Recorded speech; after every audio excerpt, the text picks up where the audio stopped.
Time now for your forewarned weather with Cedric Haynes.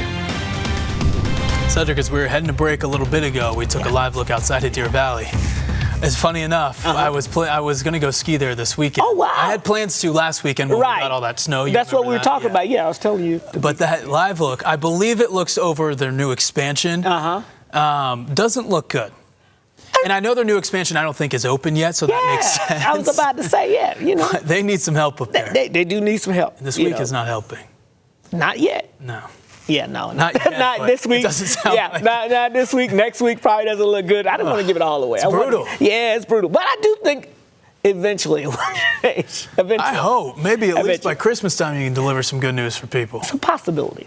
I'll tell you that much. There's hope. There's a possibility. I'm here to ski. I know. I felt bad for the ones on Thanksgiving weekend because I told you that. I was up there. And I was passing on. I was on the 215 and all the folks in the SUVs. But anyway, that's a long story. I was like, man, ain't no snow up there. But hey, it did happen by the weekend, so that was good. Hey, let's talk about what's going on out here because obviously that white on the map, that's not snow. That's cloud cover. Oh, great. But it kind of looks like we're tracking snow if it was radar. But that's okay. Hey, we got some clouds out there across far northern Utah. These clouds are pretty thick out there in some parts. So as you get up towards the Bear River Range, the western Uintas, pretty cloudy conditions. Now you get down here in the Salt Lake Valley, Utah County, these are more thin clouds that are showing up out there, and then you get into more a batch of more thick cloud cover stretching out towards the Tooele area. But again, this is the last of the cloud cover activity before we start to clear things out. This high pressure ridge is actually expanding again, and that's going to help push these clouds and any active weather with it off to the north and east. So that's why I do expect improving conditions as we go throughout this afternoon.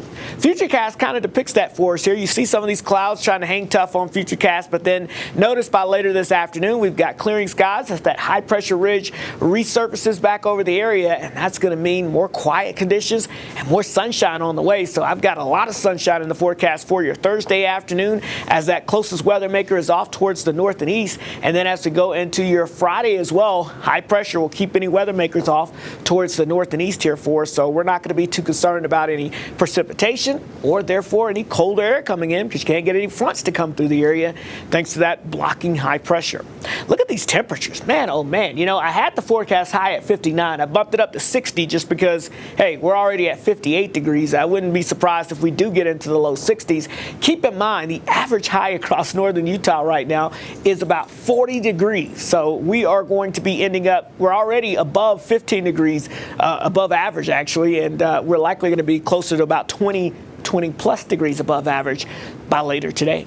65 degrees in southwest Utah with that sunshine. Again, the average high in southwest Utah is in the mid-50s, so we're going to be well above that. And then the Wasatch Front, I bumped us up to 60, clearing skies.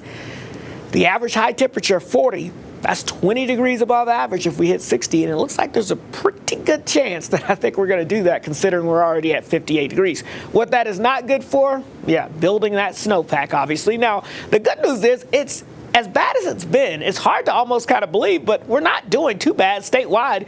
We have about 68% of what we typically would see this time of the year. But notice areas off towards the north, east, and even south and west all doing pretty well. It's just right in the heart of the Beehive state.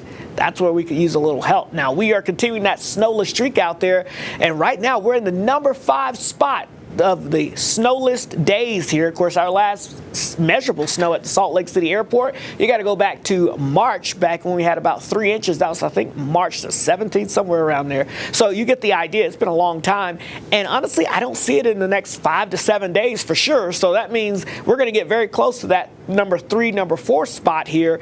And we'll see if we can break that down and not get to number 1. But we're going to get very close to it, which is pretty impressive to think about. Dry conditions, that looks to be the theme through the end of next week. And as we look at those temperatures, above average temperatures centered right over Utah. So it's a guaranteed likelihood that we're going to be seeing above average temperatures. So I don't expect much relief there. All right, St. George, I've got us in the mid-60s, upper 60s for your Thursday, mid-60s Friday, and then notice maybe a few clouds by the time we get into next week. But overall, look at these temperatures in the 60s out there.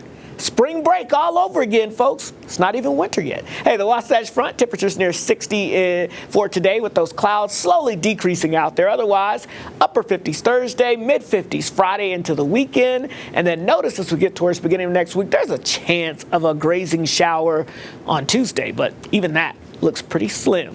right now. Matt?